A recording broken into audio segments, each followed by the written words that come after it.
Assalomu alaykum hurmatli kuzatuvchilar. Mana uy sharoitida prostata shamollashi, jinsiy zaifligi, urug' foizi pastligi uchun uy sharoitida bitta retsept ko'rsataman, tayyorladim. Turp urug'i maydalangani, qora zira, muskatni orix, qora sedana va tabiiy asal.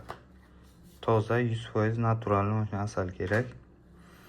Tayyorlash retsepti: 100 gram turp urug'i, 100 gram qora zira, 4 dona muskatni orix.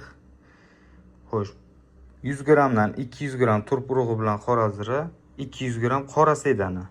Massa 400 gram bo'lyapti. Bu bilan 20 gram bo'ladi. 400 gram bo'lsa, yarim litr toza asalga aralashtiriladi. Mana hammasi kukun holatda qilman. Bular hammasi maydalangan holat. Turp urug'i.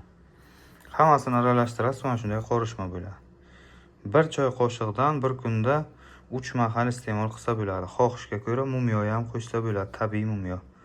Xudo xohlasa, urug' foizi ham ko'tariladi. Prostata shamollashlari, jinsiy zaiflik, tez bo'shanish hammasiga davo bo'ladi inshaalloh. Oddiy uy sharoitida hech qancha pul ketmaydi. Mana shuni hozir tayyorlab qo'ydik. Qora sedana, muskatni orix, qora zira, kukun holatdagisi, turp urug'i, toza asal. Xudo xohlasa rezultati zo'r bo'ladi.